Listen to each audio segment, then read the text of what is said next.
But on this night, we do what we want.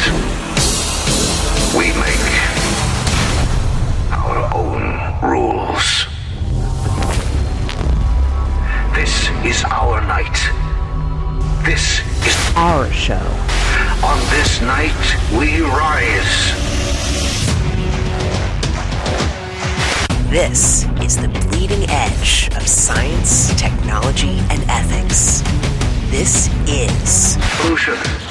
Unwilling to submit. We learn all that is learnable. Tonight, power shifts. Tonight, we raise our instruments of anarchy. Peaceful coexistence, encryption, software, secure devices, and our minds. Tonight, we are unbound by law.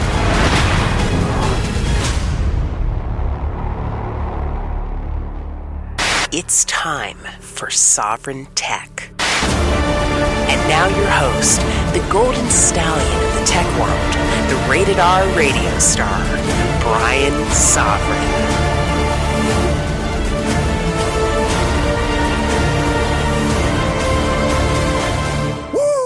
What does it take for the Golden Stallion to do this show?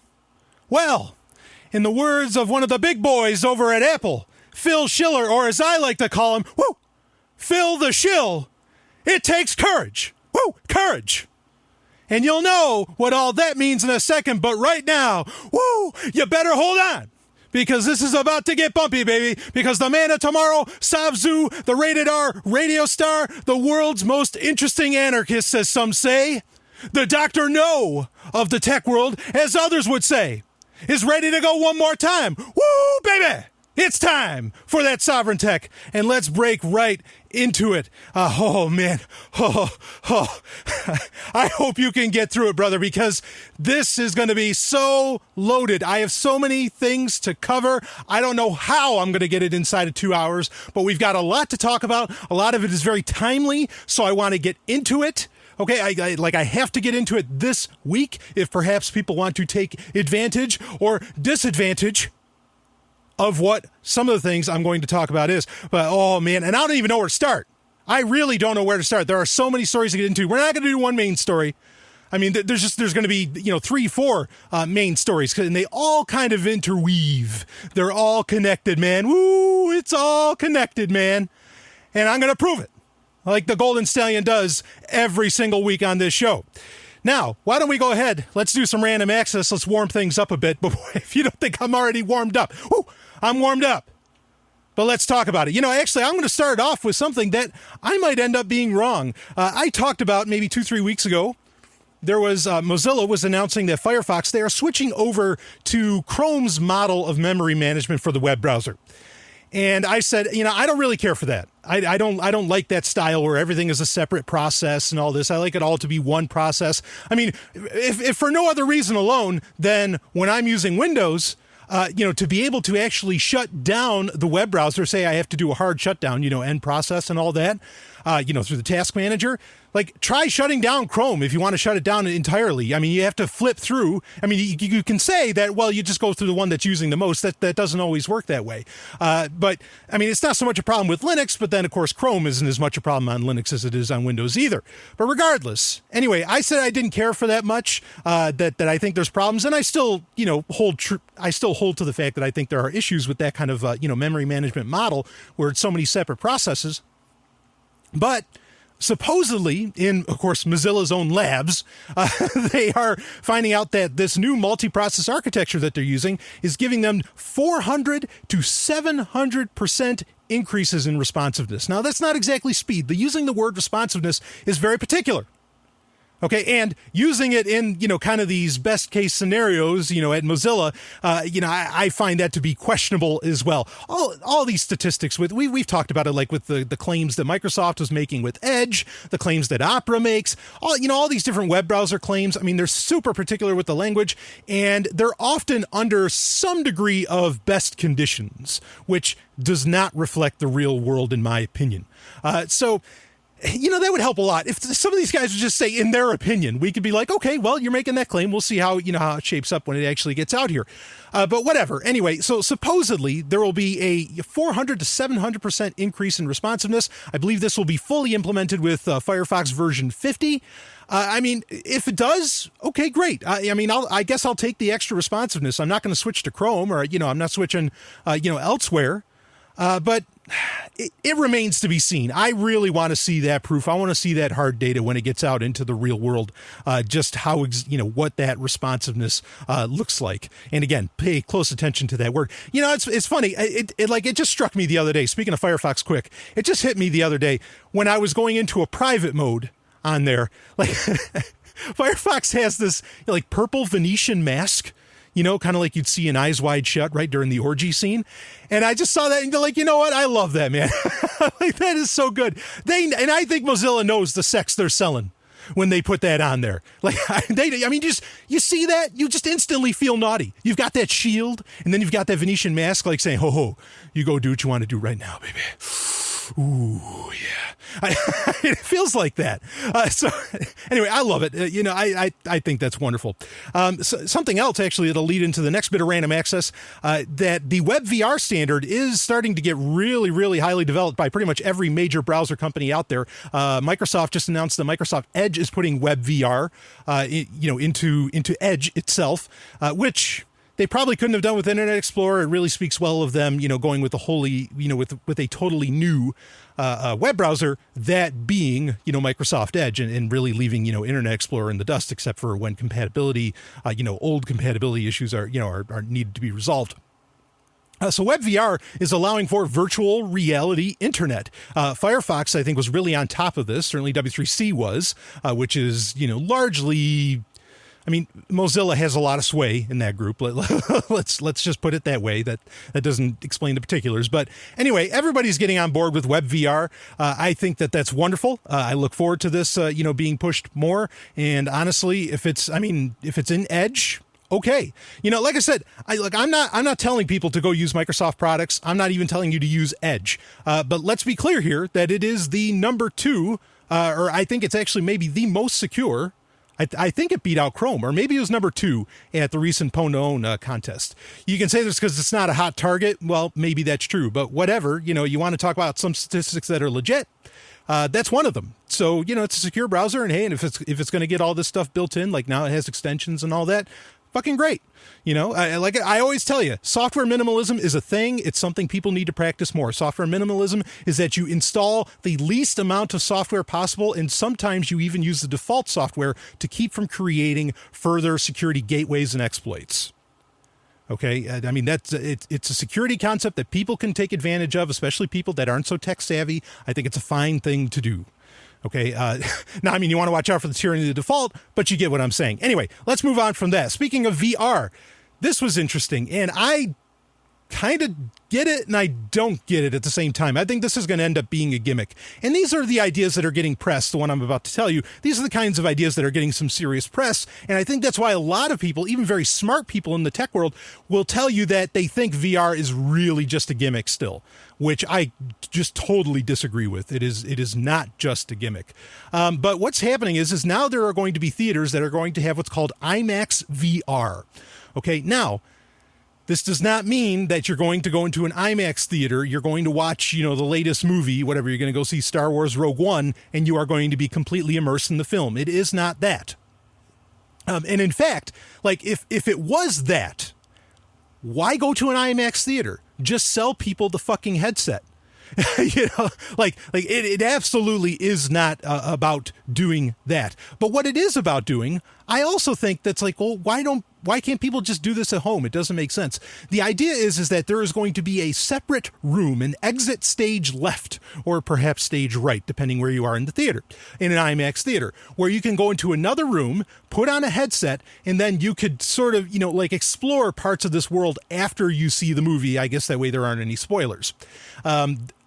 probably the first place that this is going to get done in, based upon the articles that I read, the examples they gave, not that they said this was going to be a thing for it, but the examples of, like, well, how would this work? Well, what if you were on Avatar and you ended up going, to that whole planet where, what it begins with a P, I forget the name of it, the planet where, where Avatar takes place on. You could actually go into another room after the movie and explore it, and that would be part of the ticket price. I think that's pretty much a quiet admission that that's where you're first going to see this, is on the new Avatar films. Because remember, we've got like 5 or 6 of those coming out, or 5 of them, I think, in, the next like 6-7 years, or however James Cameron can work it out. I'm intrigued to see them. But anyway, so I don't get it, and it really doesn't make sense. Like, I could see this being really good for home video, but really, it's ironic because embracing virtual reality actually kills the movie theater. Because when virtual reality gets good enough to where I think people would pay an extra ticket price to explore parts of that world, when virtual reality is that good, you just create a virtual theater on your fucking headset while you're sitting on your couch at home. There's no need to go, to go somewhere. And invite your friends over to your house. So really, IMAX is probably trying to, get in on the VR thing and make themselves seem like they're ahead and trying to create some sort of unique experiences. I'm sure there's going to be a lot more than the simple way that I described it. But at the end of the day, they've got to know, like every theater has to know, VR is going to just end their business. Unless, it's more of a, what would you call that? A boutique style theater, where it's a theater designed to give you that original feeling, right? Like I remember there was in Rome, New York, when I lived in upstate New York. In Rome, there was, an art institute there, and they would actually hold, they had a very old style theater there, from 100 years previous, and they would hold, they would play over the summer like movie festivals, and they would bring in a pianist, and, and everybody else to kind of like play like the piano, like used to be done, 100 years ago when they're playing a silent movie and everything. And you went there for that sort of event and, and to hang out with people, and or they'd even play later films. Like they'd play, they'd play classic, Gojira or Godzilla films. And I remember I'd go there, with a good buddy and maybe some others. And every time Mothra would come out, we'd all, stand up and go, Mothra! We'd sing the whole thing. And then it becomes an event, you know what I mean? And so in those cases, yes, I could see the theater still existing. But as far as for everything else, as far as, with VR, where's VR going to take things? Really, it's going to end IMAX, because then IMAX becomes redundant, pointless. So anyway, they're trying to get on top of it. We'll see how it works out for them. Boys, speaking of watching things, and we're going to get into a ton of tech news here in just a minute. Speaking of watching things, the lovely and hyper-intelligent Dr. Stephanie Murphy and I, of course, we are entertainment cohorts, we watched a show that I thought was interesting. It was actually, for what it was pretty good. It's called Startup. This is not the podcast. This is a show. It's on the online network Crackle. It has Adam Brody in it, which Adam Brody you might remember from, he was like in Scream 4 or a bunch of those other kind of movies. And I think he actually created the show, which is interesting. But anyway, it is a show all about a digital cryptocurrency, but I repeat myself, maybe. But anyway, but it's all about a cryptocurrency called GenCoin, as in, I'm guessing, like Genesis. Now, what's interesting is that going into seeing this, or, watching this, and only the first episode's available. I don't know when the rest of the other episodes are going to be available, but the first episode's available now to watch. I was expecting, what little I knew about it was that this would be a fictionalized version of Bitcoin and of the Bitcoin story. Probably like they would end up going down, towards the Silk Road part of the story, all this different stuff. But it's not actually in the first episode. I'm not, spoiler alerts, I guess. I don't believe in spoiler alerts. I think, holding people's tongues hostage is really terrorism. But whatever, spoiler alert, even though this isn't one, the Bitcoin, they mention Bitcoin in it. And because they ask, well, how is GenCoin different from Bitcoin? And so Bitcoin, so it is kind of it's an altcoin. I guess that's really the best way to say it. It is a show about an altcoin, and it is definitely a show about, to some degree, a seedy underworld of sorts. It takes place in Miami, and you have Haitians, kind of like a Haitian mafia style thing. You have all this different stuff. But for what it was pretty good. In fact, holy shit, some of the first things I look for were there. Even though you didn't see, you didn't see any nip, you didn't see, any dick, you didn't see, you didn't see any pussy, you didn't see anything like that. Within the first 15 minutes, there were already 3 sex scenes. I mean, and they were as explicit as they could be without, showing the full deal. So I was like, okay, great. One was in a shower scene. The other, it opened up pretty much with a sex scene. Now, here's the thing with that. I'll tell you this much. I won't spend a lot of time talking about this show. And I hope you don't find any of that to be a spoiler. That there's actually 4 sex scenes. How about that? in the whole thing. I worry a lot of shows can start off really strong. Of course, a lot of shows can start up weak and end up going very strong. Think of like Spartacus, where, the first couple episodes are a little rough, or Babylon 5, where the first couple seasons, are a little debatable, but then once you're in the 3rd season, it's the greatest show ever made. But a lot of shows will start showing sex like very early on, and it's just to get people watching, to have the sex appeal there. And if that's one thing I'll tell you, like I said, the first episode was pretty good, but if it trails off of the sex, I'm going to be ticked off. I keep the sex in it, and no, I do not get tired of it, and bullshit that anybody else ever gets tired of sex. Are you kidding me? So, well, at least not with varying people. Anyway, leave that in. And I'm a little worried too. A lot of shows, like there's a show Halt and Catch Fire, which I really like, but admittedly, so that's all about the creation of a lot of different events. It's kind of a remix of the history of personal computing. And admittedly, it really has turned into a show that, as true to the era as it is, and I love it for that, to where there's very genuine Commodore 64s and a lot of genuine equipment in there, and they spend a lot of time making sure everything looks legit, like it's the 1980s and sounds like the 1980s and all that. It's really just become a character play. And it's not so much about the technology anymore. Now, I want the character play, but I don't want you to leave the technology behind. So I'm a little worried that this is just going to end up being a show where it's really just about the characters and sort of the tech is just a backstory instead of it being an equal partner or it being at the forefront. That was the beauty of Star Trek, right? Which we might talk about Star Trek later on. The beauty of Star Trek was that the tech was a character in itself. The ship was a character in itself. You cared about as much about it as you did, Kirk and Spock and McCoy or Picard or whoever. So I hope they keep the tech in the forefront and they could do very interesting things. And I don't mind if they just, kind of do a fictionalized version of some of the history of Bitcoin. I think that'd be great. And, but Bitcoin kind of sits on the side. But I was really expecting it to, for it to be more about Bitcoin, just with a different name. But whatever, it is what it is. You can check it out. Like I said, I thought it was enjoyable. I think the lovely and hyper-intelligent Dr. Stephanie Murphy also thought that it was actually very good, at least the first episode. She's giving me the thumbs up right now from the producer's chair. Woo! And it was good. So check that out, and don't hesitate to torrent it if you want to. But anyway, let's see.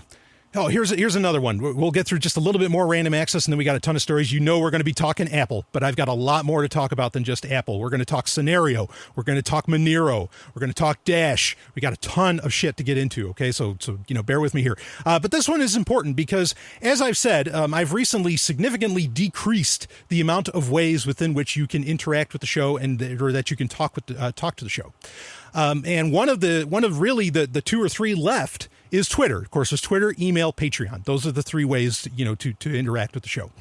And Twitter is, they just announced some big changes with their DM section, with direct messaging. And I don't mind what they did. Like, pretty much what they did is they allow for previews of links, which I think is very important, especially for security and, in general. I don't recommend clicking unless somebody has had a previous conversation with you in any kind of messaging platform, Twitter's direct messaging or Facebook Messenger or whatever, unless somebody says something to you or says your name or, gives some kind of specific information, I wouldn't click on any link. So it's a little bit helpful for there to be link previews in direct messenger. I think that's a fine thing. Facebook Messenger does the same. That's okay. The other major thing that they added in that I don't like, but there's a caveat that I don't like is read receipts. Read receipts meaning that when you've seen when people will know you've seen their direct message that they sent, because there'll be a little checkbox. just like it is on Facebook Messenger. Now, I don't like that because I feel like it sort of, it kind of pressures you into responding, or, it creates a social pressure, whatever it creates for you, but that's what it does. I don't like that at all. But what I do like is that Twitter, actually, of course, they kind of buried this, but Twitter will let you turn that off to where, read receipts aren't a thing for you. And great, fine. Add all the features you want as long as I can turn it off. Now, granted, it'd be better if they made it by default that it was off and you had to turn it on, but understand, just like any other Silicon Valley company, Twitter is primarily concerned with growth. They are not concerned about their present user base. They are concerned about getting new people in. All they need is that constant influx of numbers. We just need more people. Don't even worry about cash flow. We need more people. And talk about cash flow. Supposedly, I think this coming Monday, there's going to be a boardroom meeting, and probably some heads are going to roll. And I mean that in the business sense, not in a literal one, because supposedly the claim is that they are going to be talking about what's the bidding price for Twitter and who are we going to sell it to. That's happening. Now, I've talked about that before on Sovereign Tech, that was kind of on its way. I would believe there's a good case to be made that Google wants to do it, but people have been saying for the past 2-3 years that Google's going to buy Twitter. It never happened. I think maybe the more interesting place where it would happen would be Microsoft. Amazon might be also, that's sort of the dark horse. Amazon's the dark horse with everything, and Amazon is, of course, eating the world. As we talk about it, it's the Amazon World Domination Tour. They have Twitch, but they don't really have necessarily a social media platform. They have Goodreads, which makes a lot of sense for them as a company, but they don't really have like that really like in your face social media platform, that you just completely recognize. So I could see Twitter getting bought out by Amazon, but I'm betting on Microsoft doing it. That's just a guess. That's not one of my predictions. It's just a guess. So anyway, that's what's happening with Twitter. Transmission, not as the one in the car, but as in the one that you use to download torrents. Like perhaps if you wanted to download an episode of Startup, or every episode of Startup as they come out. Transmission for OS, or for Mac OS, I should say. You're still getting used to saying that. OS 10, Mac OS. Now it's officially Mac OS. Apparently, there's a very, very serious piece of malware, and this is not the first time I think that's happened with transmission, to where malware has gotten through. Well, effectively, the ports, as I understand it, that that transmission allows for, and that torrenting, kind of works with. So, I have said for years on this show on Sovereign Tech, really since the beginning, I think I have said that because it was one of the first questions I ever got asked is what torrent client do I recommend? I recommend QBitTorrent. QBitTorrent. I'll put the link in the show notes. Okay, for episode 192. QBitTorrent. It's open source. It's great. It's on every platform. It's even if you have the F-Droid store on Android, you can even use QBitTorrent on Android. It is top notch. Okay, QBitTorrent is the best, and it does not have this issue that Transmission has. Transmission is a fine, technically, it's the best torrent client on Linux. I think there's a Qt version that they made for Windows as well. I don't even pay attention to that, but on Linux, it's great, and it comes with pretty much every Linux distro you could download. Okay, and it's fine to use it there because, the security exploit that was taken advantage of with macOS is not a part of Linux. But if you're using, macOS, well, this is a problem. So again, as I have always recommended, even for Linux, even on Linux, I put QBitTorrent on my Linux machines. Okay, use QBitTorrent. It is the best. Deluge is a good one too, but those are really the two. That's as far as I would go. QBitTorrent, again, top notch. Let's see what else we got here. I have so many stories I want to get through. I don't want to spend much time talking about this. Brave integrating micropayments, integrating Bitcoin. The Brave browser is the browser that is, designed from the bottom up to block ads and really just try and secure the internet. That's really what it's about. It doesn't really want to block. I mean, yes, it really wants to block ads, but that's not the purpose, behind it. The purpose is about creating a secure browsing environment and differentiating itself, which it allows to do. And it's funny because everybody gets hot and bothered about Brave. Brave's not the only major web browser that blocks ads natively. Opera does. I mean, you have to turn it on, but they give you, when you first install Opera, there is a big fucking flashing sign that says, hey, would you like to block ads? I mean, the instant you install it. So I don't understand, why people get so hot and bothered about Brave. And also, I don't think Brave is going to be long for this world. I think Opera gets away with what they're doing because it's an option. Opera's tried a bunch of different things. Opera has a VPN built into it. Opera, years ago had a BitTorrent client built into it. They've done all kinds of things, but I don't think Opera's in any kind of trouble. Okay, with having ad blocking, because they're owned by it's a Chinese company effectively now. And I mean, what are legislators around the world going to do about China? Nothing. It's kind of like the old saying, there's really only 3 countries in the world. There's the US, China, and Russia, pretty much China and Russia, and then everything else, which is, under the purview of the US, more or less. That's a saying that gets bantied about a bit. Nobody's going to tell a Chinese company what to do in that regard. But Brave, on the other hand, is just an upstart. And I think, granted, it's run by, the guy that got kicked out of Mozilla, he was the CEO of Mozilla, who got kicked out because, he made some very, he made some anti, homosexual comments. So anyway, but Brave, it's already under heat. The pencils are already sharpening to sue the shit out of that company by all of these different advertising firms. I don't think they stand a chance. This is nice that they're talking about doing this whole Bitcoin micropayment thing, but then it matters sort of on the back end is that how do the advertisers, they don't want Bitcoin, otherwise they'd take it. And no, some little upstart browser is not going to change the world and force advertisers to accept Bitcoin. Stop. Okay, I love Bitcoin. I love it with all my heart, but that's just not going to happen, folks. And we'll talk. I'll prove that a little bit more here later on with some other big companies. Okay, but that's the thing. I get it. I think it's a fine idea to have micropayments built into the browser. I think having ad blocking on the browser, I think is fucking wonderful because they are malicious in so many ways, not just to the security of your computer, but maybe even to the security of your mind. I mean, I am all for ad blocking all the way.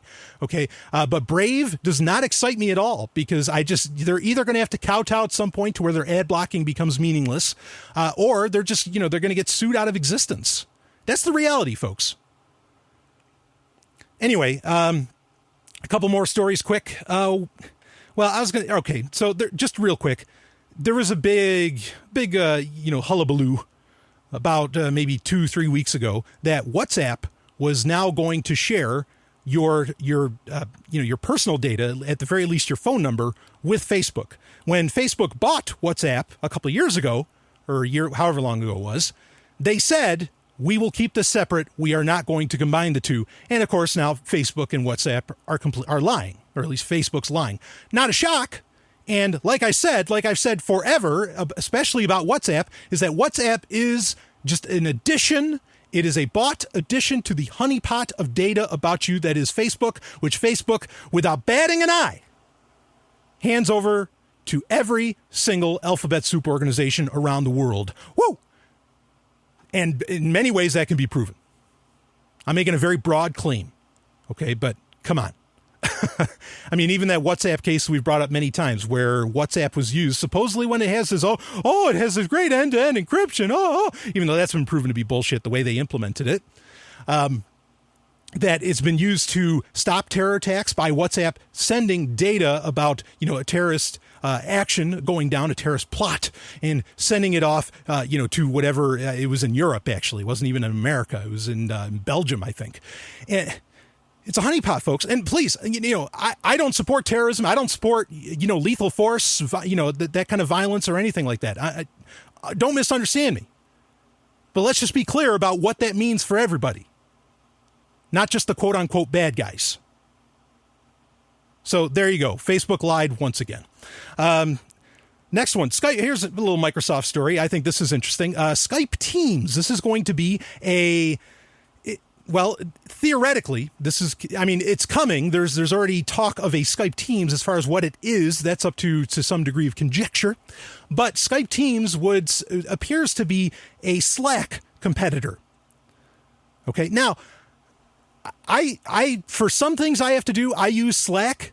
And I think it is just just terrible. It is a terrible, terrible fucking interface. It is a terrible piece of software. It's not even open source. I mean, of course, Skype isn't either, obviously. But it is so bad. Give me an IRC channel any day of the week. Really the reason that Slack gets pushed so hard is because unlike IRC, I think various alphabet soup organizations can more easily categorize and sift through chats being done on Slack. As to where using IRC, nobody knows what's going on. Oh shit. Corporatism doesn't get to, doesn't get its one-click access to everything that all these different teams are saying. But with Slack, they do. Anyway, Skype Teams is coming out using the Skype interface. It's already going to be built into it, to have Slack there. I think it's going to be a huge hit if that's what it is, if it's a Slack competitor. And I think Slack will end up going by the wayside. Because everybody, we talk about it all the time, whether we like it or not, everybody uses Skype. Pretty much everybody has a Skype account. There was a time when Skype was a real hero. I think the way that they stood up against, various regulators and countries and all that and said, no, we will not be a telco. They did it right. And that's why they got so big, because they said, fuck the law. And hell yeah. But, for the past few years, I mean, they got bought out by Microsoft in 2011. And of course, for the past few years, really, they've been, it's effectively spyware. But, for what it is, it's something that just, everybody uses. If you're a podcaster, it is effectively required software, unless you want to buy a ton of hardware, that could record no matter what, record what's going on in good fidelity, no matter what, whatever app you use or whatever piece of software you use to do a remote, say, interview with somebody. There's great things, like there's Fiend Phone. That's a phenomenal, little piece of software that's actually far superior to Skype. There's competitors out there, but Skype is the thing right now. Okay. And so anyway, Skype Teams, I think it'll be a hit. It doesn't mean I like it. I still want my IRC channels, but I think it'll be a hit. Speaking of things getting bought out, ARM, as in the processors, that are like in everything, in your phone, in your Raspberry Pi, and all over the place, just got bought out for $31 billion by SoftBank. SoftBank, of course, is the Japanese company, the massive Japanese really conglomerate that also owns Sprint. They bought Sprint, about 2 years ago? And that's where I think the story gets a little interesting, is that now granted, they said they're going to have a very hands-off approach with ARMs. This is SoftBank saying that. Just like, Facebook has a very hands-off approach with WhatsApp, right? Wink, wink. But they say they're going to have a very hands-off approach, but honestly, if you own a telco, one of the largest telcos in the world, which Sprint is, and you own the processor, and the baseband, you own everything that pretty much powers most of the phones on the entire planet, you're not going to take advantage of that? What? Fuck yeah, you are. I'm not saying it's a good thing. I'm just saying that only makes sense. Yeah.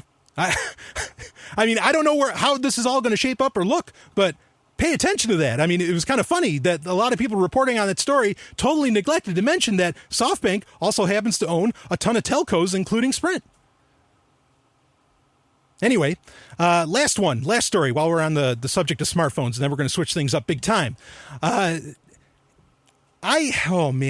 So I listen, one of my favorite podcasts in the world, Security Now with Steve Gibson and Leo Laporte on the Twit network.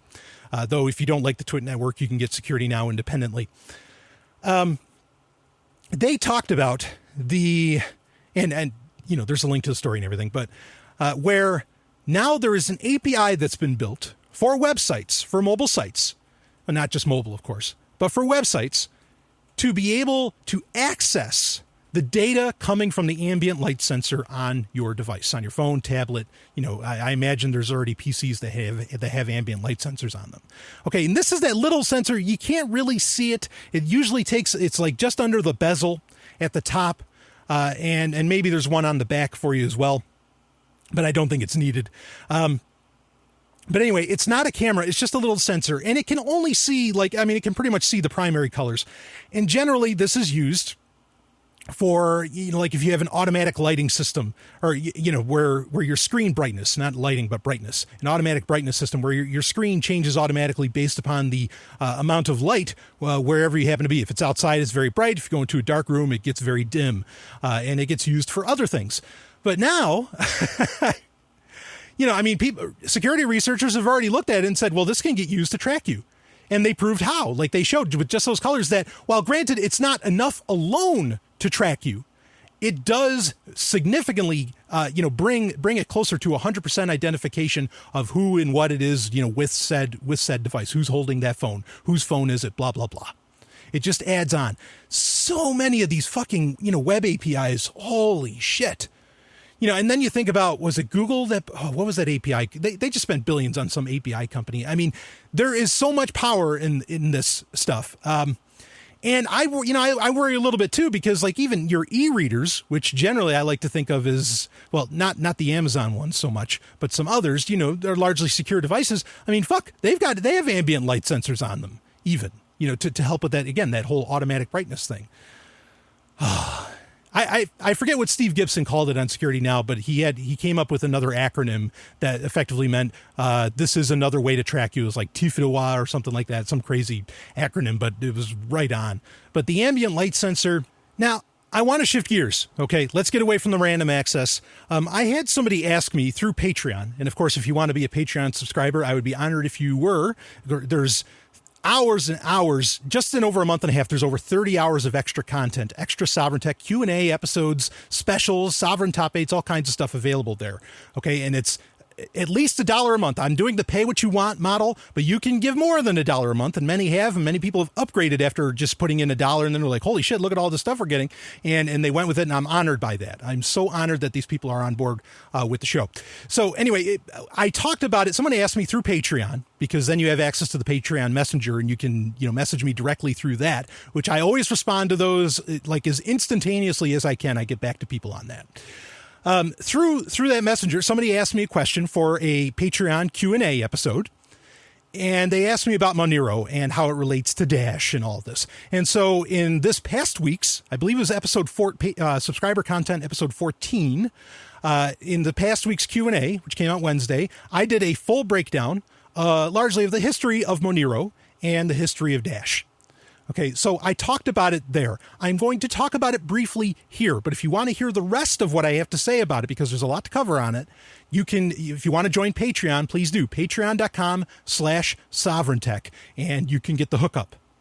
Okay? But the question was more or less because obviously Monero has had this huge rise in popularity recently, and it's gone up like 10x in price, if not more. I mean, like really, it's capping, baby. And people asked, what do you think of Monero and all this? And I think a lot of people didn't realize, I'm not saying the person that asked the question, or I'm not saying about some longtime Sovryn Tech listeners, because longtime Sovryn Tech listeners know that I talked about Monero back when it first came out, which was in April 2014. And I talked about what happened in September of 2014. So Monero's not new. It's been around for, over 2 years, almost 3. It's not a new kid on the block. I don't think people realize that. And even that, before it was Monero actually was a rebranding of Bytecoin. Okay, now what it is based on what's called CryptoNote. Okay, and CryptoNote is... So Monero, the reason why Monero is so popular right now, let's get into that real quick first. I'm not going to spend a ton of time on this. You can listen to the Patreon episode if you want to hear the rest. But... it became popular because it was AlphaBay. I think the name of it was AlphaBay. It was one of the markets on the deep, dark web, on Tor, that a lot of customers for AlphaBay said that they wanted, to exchange goods. They wanted AlphaBay to start accepting Monero, because Monero with CryptoNote, actually it's technically CryptoNote 2 now, because there was a hack on September of 2014 with CryptoNote 1. Okay, it was a Merkle tree attack. Again, I explain what all that is in the Patreon episode. It allows for that opaqueness. Okay, it allows for, it's not as bad as it's not as bad. It is an attempt at being genuinely anonymous, much like Zcash. Which, boy, is there exciting shit to say about Zcash? The amazing Pixel, Sovryn Tech's own Pixel, Paige Peterson, is now working with Zcash. Boy, if that doesn't say enough about how excited I am about that project. And of course, I've been talking about Zcash, which was originally called ZeroCoin. I've been talking about that since the paper first came out in 2013.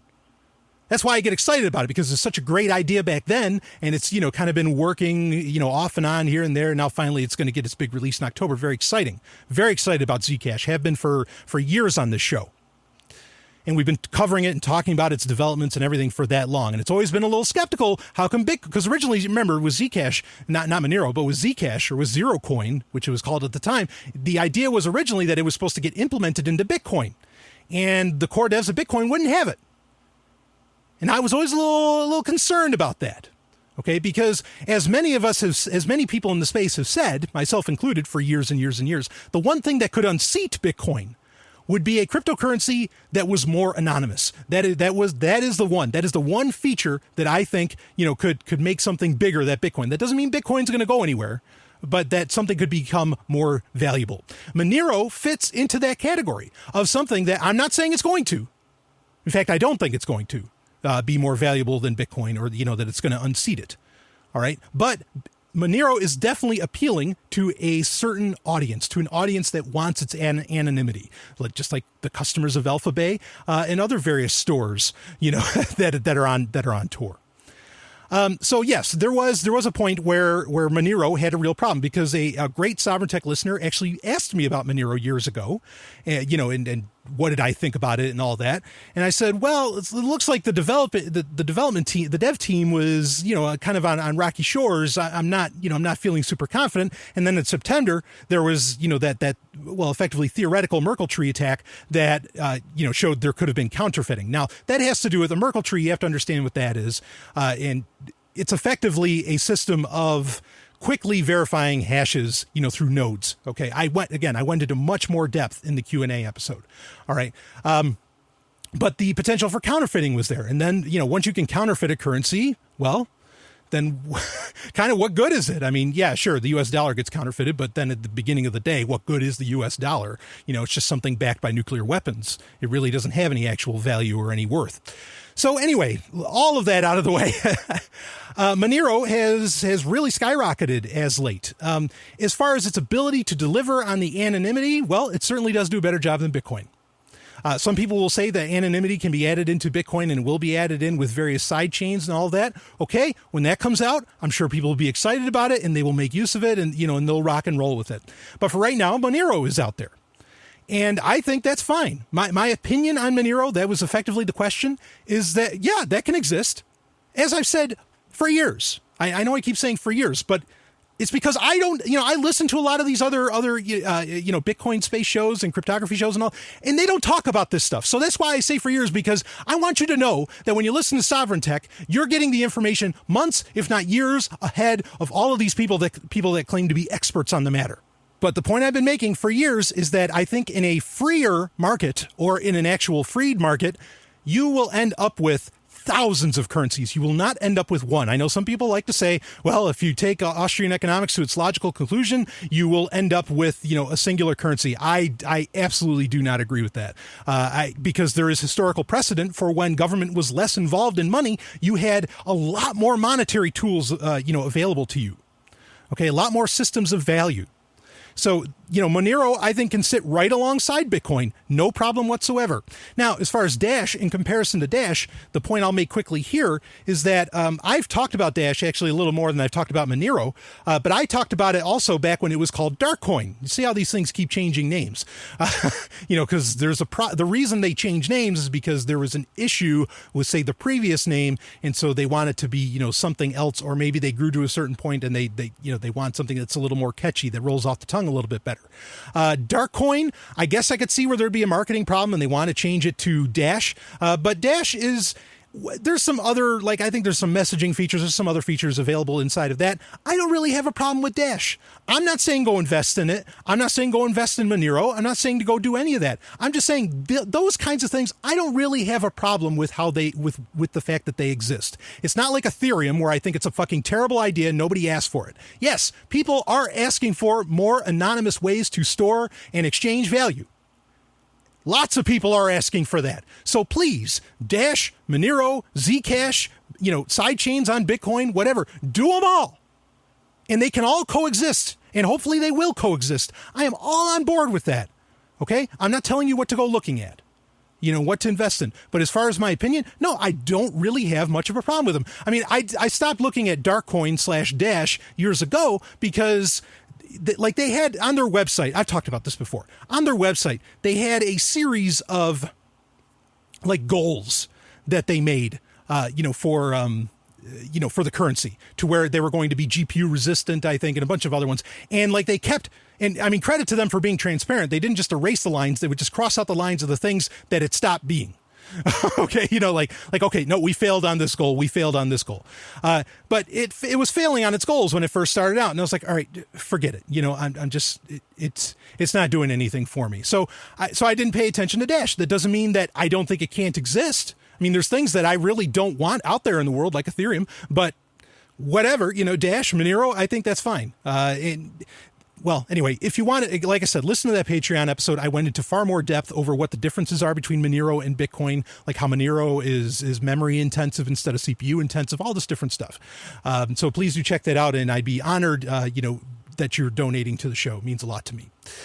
Anyway, speaking of something, while we're on the subject of blockchain technology here, here's the bullshit. Okay, and believe me, we're going to get into Apple because all of the all of the segues, I still say that all the time because that's how you read it. Never make fun of somebody, honestly. Don't make fun of somebody the way they pronounce something, because if they know the word, you know what that means? That means they read it somewhere, and they probably read it a lot. They just never heard it out loud, and you should never insult somebody for reading. Seriously, that's something that kind of gets my goat a bit. But anyway, it is funny that because I say SIGs all the time and I know better now. Sometimes I'll do it, as a jest in and of itself. But anyway, so this will all segue into Apple. So bear with me, okay? But there's another little, we mentioned Ethereum just now. Well, there's a new kid on the block, on the blockchain, perhaps, but not really. And this is where the problems actually begin. But I want to talk about it a little bit because it is going to be having a fundraiser. Woohoo! Another fundraiser! Oh, I've just been dying for another fundraiser. My money's got to go somewhere.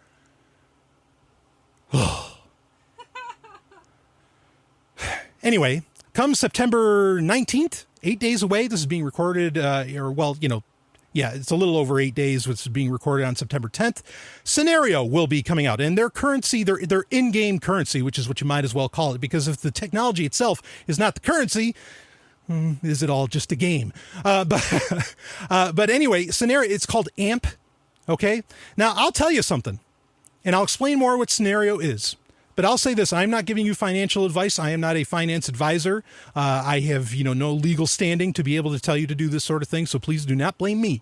But I will say that I could imagine a scenario, where if somebody bought into this AMP and, when they do their fundraiser, and then they perhaps, if they allow it to, kind of like Steam It, the bullshit that is Steam It, where, you can sell off half of what you have, but otherwise you're going to have to wait 2 years to sell off the other half.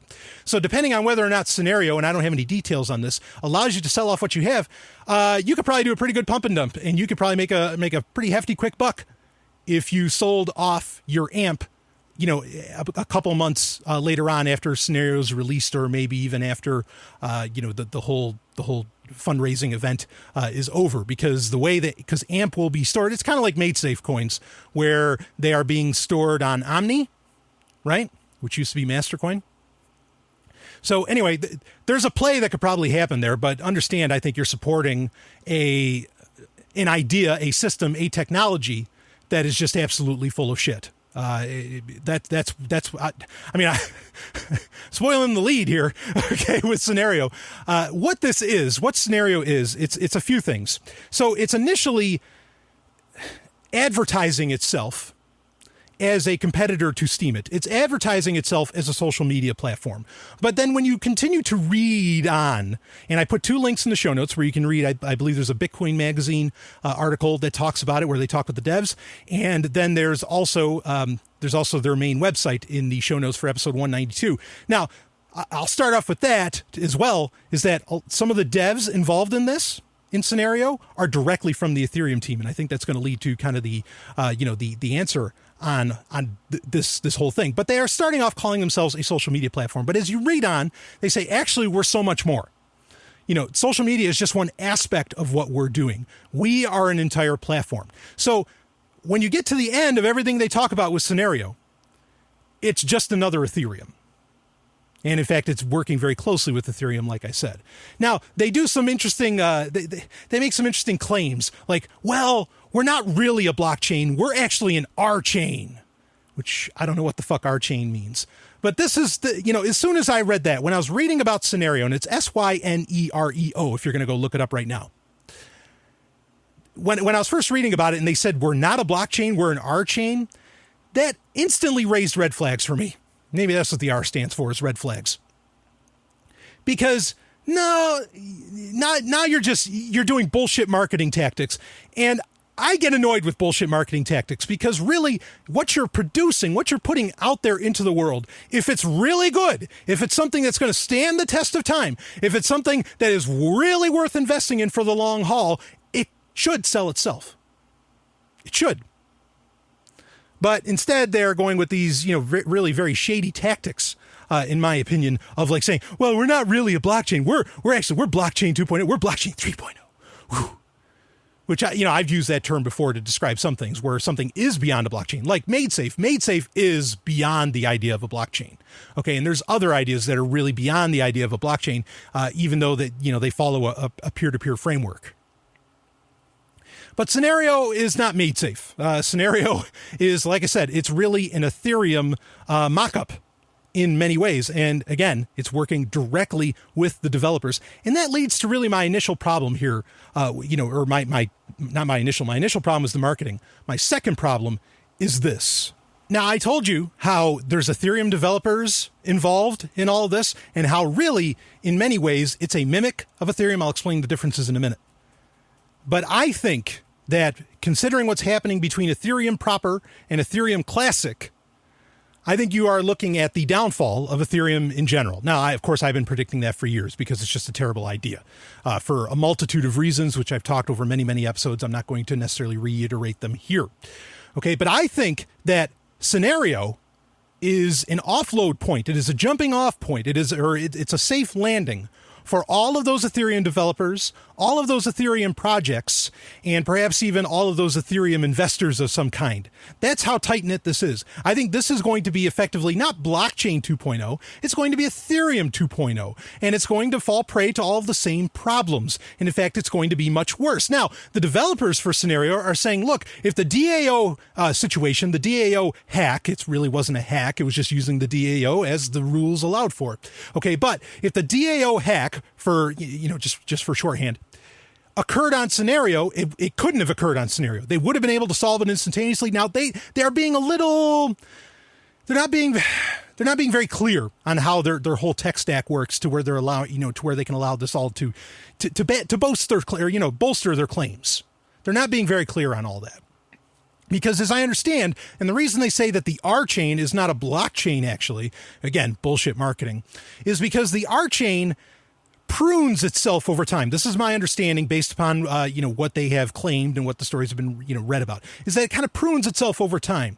Okay, now here's the issue with that. So, your blockchain size is never going to get very big.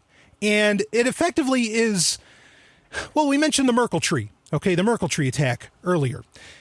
How that would allow for counterfeiting based upon the fact that if you could trick, just some hashes on certain nodes within the network, nodes, computers, whatever, okay? If you could trick that, then you could do double spends, you could do counterfeiting of an action on the blockchain itself, or in the case of Synereo, it would be the R-chain. Oh, that's going to get annoying fast, having to say that. And so if the blockchain, the R-chain, is constantly pruning itself, that means that there's a certain point where it is just relying upon where its sense of history, the R-chain's sense of history is based upon, some kind of grand hash at the end that just keeps kind of refreshing itself, saying that everything's okay. Now, here's the problem is that, what if you could just dupe that last hash? You could, there's just a huge exploit waiting to happen. Now, maybe they have some kind of miracle work that I don't get. that will explain, how they're able to secure this and how they're able to make all this work. But I don't think it's going to work. And again, it's going to be a smart contract platform. It's going to do everything that Ethereum wants to do. And so it's bullshit for those reasons alone. Because again, who the fuck asked for this stuff? And even Synereo, even as a social media platform, are you going to be able to do live video on that? I haven't heard anybody ask that question, and I haven't heard anybody even even mention it. Today, in the past year, ever since Meerkat came out and died already, okay? But ever since then, if you don't talk about live video on your social media platform, fucking forget it. You are not going to get that growth. And what were we talking about earlier with Twitter? Every Silicon Valley company, every tech company has one concern alone. It is not even cash flow. You worry about cash flow 15 years from now if you're still alive or you didn't get bought out or acqui-hired, okay? You need growth. You are not going to get people on board with your system when whoever, Facebook or whoever has Facebook Live or Google has YouTube or all of this, if you're not going to, you cannot rely upon Google as a backend. And honestly, if you are relying on YouTube videos to be displayed upon whatever your platform is, just suck it up and realize that the real social media platform isn't Steemit, it's not Synereo, it's not Ethereum, it's YouTube. You're just a stupid front end.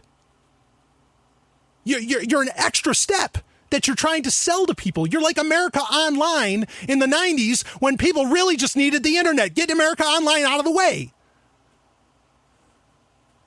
No, this is a dumb idea. Now, while we're talking about dumb ideas, so let me break this down, and we're going to go full circle back to blockchain here in a few minutes. Let me break this down. Monero, fine. I had no problem with that. No real issues. Okay, there was a hack. Okay. 2 years ago. Dash, whatever, fine. It can exist for what it is. I don't care. Ethereum, no. Synereo, no. Bitcoin, absolutely. Yes. Okay. So there you go. There's the tail of the tape for all the different blockchain technologies that we brought up here. And well, hell, I mentioned Steemit as well. Let me make sure this gets made real clear one more time after all the times we've talked about on this show. Steemit, do you invest? Do we use it? Do we get on board with it? No. Bad idea. Not very well implemented. Not full-featured. But in the realm of bad ideas, this week, where did we hear about some bad ideas? I mean, bad fucking ideas. And you know what it took to deliver these bad ideas? Do you know what it took to bring one of the worst ideas in the past 100 years, and I mean that time frame literally. Do you know what it took to bring it into fruition, to bring it into the world and to sell it to the masses? It took courage. Courage. That's what Apple said this week at their little event, just earlier this week. Oh, it was, and I am so glad. I'm going to read a story to you. Okay, because what happened this week is the iPhone 7 came out, and the iPhone 7 did what we had said it was going to do on this show many months ago. We said, based upon a lot of the reports coming out, we had said that, yes, Apple is the company that would have the courage to get rid of the headphone jack. 100-year-old technology. I mean, based upon various improvements, 50, 60, but let's just be broad here. And they got rid of it. They took it out. And it took courage. The other things of the iPhone 7, okay, better processor, dual cameras, blah, blah, blah. Yeah, some of that stuff is really interesting. Okay, I'm not a photographer. I don't give a shit. But, I understand why some people do. Great. I'm glad you like that camera, the dual camera and all that stuff. A lot of the other crap with it, great. I'm glad you're on board with it. Okay, that's all for you. I'm going to break this down. Before I read the story, I'm going to break this whole argument down because the internet went nuts. First off, like I said, I was very happy to find out that they thought Apple's presentation was absolutely ridiculous. It was so pretentious. It was, it was assholes on stage. Like when Phil Schiller said that it took courage. I mean, there was just a collective eye roll around the world. Like, oh, come on, Apple. It's not courage. And we'll get into why, that is. But I was glad that happened. And there's been a lot of other very, very funny, a lot of great memes. There's the one about the Millennium Falcon that says, this ship can travel into hyperspace and all this stuff. Still has a headphone jack, and it shows, Han Solo with a little, headset that's wired and everything. There's just some great ones out there. Okay, and one, I made a couple myself. I made one where it was, because you don't just get the, since there isn't a headphone jack, how do you listen to things on the iPhone 7? Well, you get what's called AirPods, which are these little like earphones like you're used to, just they don't have wires, and they kind of have a little bar sort of hanging down that does the Bluetooth transmission. Okay, we'll talk about the reality, why that's even there, why all this happened and all that in a minute. But so I made a couple memes. One of them was I took the shot of Ben Stiller from There's Something About Mary, where he has the cum hanging down his ear, and I just had to type out where it said, "Oh, that's just my AirPods." And then the other one I did was a shot of Phil the Shill, showing off the headphone jackless iPhone 7, but then showing how the iPhone 7 will come with a free adapter that will connect to the Lightning port and will give you, and this is a $9 value. I love when they use that word value, as if they want to give you value. If they wanted to give you value, they'd still have the headphone jack in the fucking phone. But they give you this $9 value, and they show it up on the big screen. And so I had a picture of that, of the adapter going into it, and Phil the Shill talking about it, and I just put under it, I said, cowardice. Because if you're courageous for getting rid of the headphone jack, then when you put in the box an adapter, you're a coward. Because cowardice is the opposite of courageous. You did a cowardly act by putting that adapter in there, because you really aren't that courageous to let that be. I mean, now there's problems with that adapter in and of itself, okay, beyond the cowardice, and that's based upon Phil the Shill's paradigm, okay. There's problems alone because you can't charge your phone with the Lightning jack, obviously, or with the Lightning port. You can't charge it and have your classic, 1/8 jack, 3.5 millimeter jack headphones in at the same time. Huge issue. Okay. Now I know a lot of people, and again, I do want to get to the story. I know a lot of people were saying, they said that, well, this is finally Apple innovating. This is them moving forward. This is blah, blah, blah, blah, blah, blah. No, it's not. And in fact, actually, they are shooting themselves in the foot in many ways, to use a colloquialism. And the reason I say that is because it's not really innovation when much of what they wanted to do, when based upon what they were talking about. You have to understand that when they advertised about it, they were really just talking about the audio.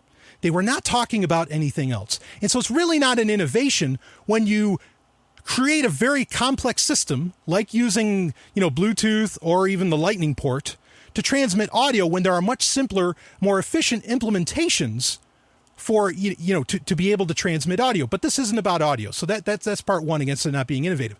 But the other problem is that the one way that you could actually use that adapter and charge the phone at the same time, Apple killed that technology.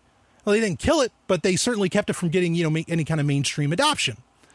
And that technology is inductive charging. A lot of phones have had this, even Google phones, Nexus phones, like the Nexus 4 and some others have had it, where you could just put it down on this little platform and it would just charge. You didn't have to plug it in at all. But the problem is you can't do that with a metal phone. You can't do that with an aluminum phone. You have to use a plastic phone. Otherwise, the inductive charging, you're going to be touching a giant shocker. Yeah, you're touching a hot wire if you put in an aluminum phone in an inductive charger. It's not going to work at all. Okay, so they actually killed the genuine solution to this, by going all fucking premium on everything. You know what I mean? Now, I want to be clear here, okay? Something else somebody might bring up is that, well, the iPhone 7 is water resistant, very water resistant, not necessarily waterproof. Now, and that's because, we don't have the headphone jack. Well, that's bullshit, because I know personally, as I've owned the phones in the past, but Sony, Kyocera, Samsung, there's a laundry list of devices that have ports that do not, they have audio jack ports. headphone jack ports, or headphone jacks, not headphone jack ports, I'm being redundant, but they have headphone jacks that are waterproof without even a rubber cover on them at all. So no, that's not necessary for Apple to be able to, to make the phone water resistant or waterproof. Now, I want to be a little understanding and respectful. Look, Apple does make super high quality devices, computers, laptops, the whole thing. They really, really do. Their phones, the iPod, I've been a fan of the iPod, as long as there's been an iPod. Okay. They really, really do. So if you're in that ecosystem, if you love that quality, if you love that look, I get it. Go ahead and buy it. That, get into it. That's fine. I just think that there's a concern. I'm not going to tell you that what Apple's doing is somehow like unethical or wrong. They're a business. They have ultimate control of the iPhone, and that's really what I think this is all about. But they can do what they want. Go for it. If they want to get rid of ports, get rid of all the ports. Get rid of the fucking screen. Get rid of the home button, which they also did that. Well, at least it's not a hardware button anymore. Fine. Yes, they can do that. And if you like that, go ahead. Okay, I am just informing things from my perspective of what I want. And I am all about choice. Apple would seem to be the opposite. Now, I want to read this story, and then I've got another story. I said we're going to get around to blockchains again. We're going to. Okay, in just a second. But I want to get through this story from TechCrunch. This is from September 7th, 2016, by Devin Coldway. And it's the same... It was on the same day that this whole event happened, and it is titled so aptly, Courage. Phil Schiller today caused the largest collective eye roll in the history of the world with his explanation of why Apple was leaving the 3.5 millimeter analog audio jack behind. Quote, "It comes to one word, courage." Well, first of all, come on.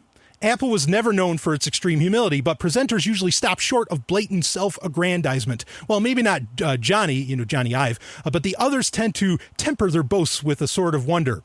Twitter was afire with mirth, and there's some very funny tweets in the story. Link in the show notes, episode 192 of Sovryn Tech. Reading on. Second, if it's courageous to remove the headphone port, what is it when you include the ability to restore it in the box? Judged by their own standards, that must be abject cowardice, right? And Stallion breaking in, that was my point. You're not really moving things forward. Reading on, but it isn't courage. And Apple has behaved courageously before, at least within the limitations of how courageous a global corporation can be.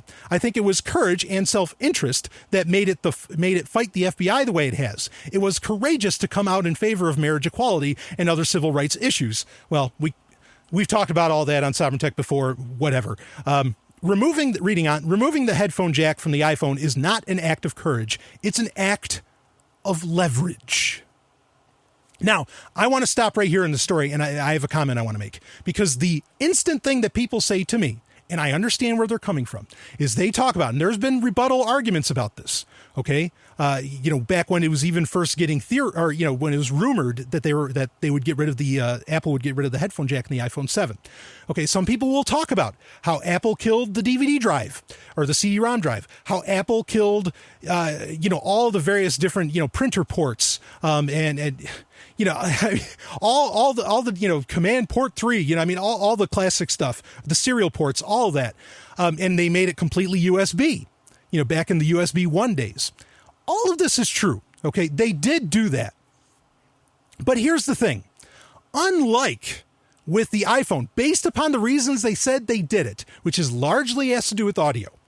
Okay. Again, I think there's more to it than just audio. It has to do with data going back and forth to your ears and from your ears and, maybe even health data. But I think, when they got rid of, say, the serial ports and the parallel ports and all that, when they sold the iMac back in 98, I was one of the original guys that bought an iMac in 98. I love that thing. I talk about it all the time because it still works to this day. Since 1998, and the thing still functions, 64 mega RAM. Okay? The reason that did well was not because they were courageous in getting rid of serial ports and the parallel port. In fact, I think it still had the parallel port, if I remember right. But in that it dived so deep into going on USB. It didn't come with a floppy drive, right? It did still have a CD-ROM drive, but it didn't have a floppy drive. You had to buy one extra, which I did. But anyway, people say, well, that was courageous. No. The reason, and that it was a success, it was courageous and a success. No, the reason the iMac was successful was because it was like a $1,300 computer at a time when computers cost $3,000. That's why it was successful. And it was a good one. It was a really good computer. It had nothing to do with getting rid of the floppy drive. It had nothing to do with USB. USB didn't take off until USB 2.0 hit its stride, and then there was like decent data transfer rates. Stop that narrative. You guys, you're so off. As far as with the DVD drive, well, they created something of better value. It's not that, well, people don't want DVDs anymore. That's not true. You know, it's not that they don't want discs anymore. It's that to create the iPad or to create the MacBook Air, to make something that could fit in a manila envelope like the original MacBook Air did, they had to get rid of that drive. It's not that people didn't want DVDs anymore. In fact, at the time, DVD was at its height of, piracy and all that, where people are copying them and everything, okay? It's that there was a sufficient trade-off. I don't think there's a sufficient trade-off, certainly not based upon what they told you at the Apple event this past week, for why you're losing the headphone jack. It is not because of the waterproofing, okay? It is not about digital audio. Oh, it is not about digital audio. That is bullshit, okay? Let me read on with the story here. The avalanche, quote, the avalanche of gobbledygook Schiller unloaded onto the audience while attempting to justify replacing a 50-year-old standard port with a proprietary interface was meaningless. The Lightning port is totally unsuited to sending and receiving audio. Audio is so simple to transmit in high fidelity that it can be done with a wire hanger. Using a powered high bandwidth data interface adds nothing but cost and complexity, and the space you save is minimal. Data doesn't need to go to the headphones, nor do the headphones need to send data back. Digital to analog conversion has to be done eventually because speakers don't produce sound waves with ones and zeros. Whether you do it a millimeter from the speaker or 3 feet away in the phone itself is not important. It won't affect the sound quality. The 3.5 millimeter jack is robust, familiar, secure, well documented, and so on. We've seen the argument play out over the last year. You know why it's good, because it works reliably worldwide and with millions of devices without Apple's permission. See, it's that last part that must bother them. The idea that someone, somewhere, is doing something with an iPhone that they haven't anticipated, like making a thermometer or payment system or 3D scanner. Someone who hasn't paid for a license to attach that thing to their phone. Apple is taking the first step to make sure that never happens. They're able to do this because no one can do anything about it. They're in a position of immense power, and they're using that power to eliminate something good and replace it with something that makes them money. It's not a conspiracy theory. It's a business plan. Now, that conspiracy theory, that's the end of the article. That conspiracy theory comment is spot on, because what did Apple say? Apple said all those people complaining about, when we talked about this on Sovryn Tech months ago, and we said they were going to do it, the first concern was that it would allow for Apple to have like this really tyrannical DRM, but I repeat myself, okay, that would keep you from doing what you wanted to, hardware or software wise, data or hardware wise, okay, with a device. Apple came out that day of the event and said anybody claiming that we're going to pull any DRM stuff is a conspiracy theorist. Now, believe me, there are a lot of conspiracy nutters out there. There are a lot of people who buy into some conspiracies that are just fucking unbelievable. The amount of times I've been called a lizard Jew in my life, I can't take it. Jew. Damn it. But understand that if you're a critical thinker, the word conspiracy or the term conspiracy theorist gets used to shut up the opposition, to shut down conversation. That's the point of that. And Apple, what a dick move on their part to call people that, because that instantly shuts down the conversation in the common person's mind. They use that term on purpose, and they're wrong for saying it. This is the thing, okay? This is the deal here with what's really going on, is that they plan on doing so much more. You know, we saw at IFA or at IFA. We saw at IFA this past year, there was the Xperia Ear, which is this little earpiece that connects via Bluetooth to your phone from Sony, thus Xperia. And this is going to be some kind of new interface. This is obviously the direction that they are going, is that they are working towards more of an earpiece. Perhaps they will connect to an Apple Watch. There's a new Apple Watch announced too. I will be talking about that during Game Talk this episode, okay? So don't worry, that's coming as well. But this is all about Apple having complete tyrannical control of its platform. They hate, this article said it beautifully, they hate the fact that someone might come up with something that could be used in an open port that they didn't have to pay a license fee to be able to use the lightning, the lightning jack, lightning port, and have the proper connector and everything, and come up with something that they didn't think of and that they don't get to take a cut out of. Because, the company could just release the app for free and then, they get the $99, developer fee every year, right? But otherwise, they don't get much out of what could become a gigantic booming business. You think of things like there's like those breathalyzers that you can connect to them. I mean, all these different technologies are like the Square, the company Square or the company Stripe that sells, the little card reader that goes into the headphone jack and all that. Folks, the headphone jack can do amazing things. I mean, absolutely amazing things. You could waterproof them. You could charge a device through a headphone jack. There's an MP3 player that allows you to connect through USB through the audio, or to charge anyway, through that. I mean, there's so much that can be done with that. It's a beautiful open standard that everybody can develop and come up with all kind of incredible new ideas. And Apple does not want that. Yes, they are anti-consumer and they are anti-development. I consider that a fact. You want to argue against that with me? Let's see how things shape up. Let's see how many new technologies come out of somebody's garage. You watch the show like Shark Tank, okay, where, all these entrepreneurs kind of come up, and they have these great ideas and everything. And it works with the iPhone and all that.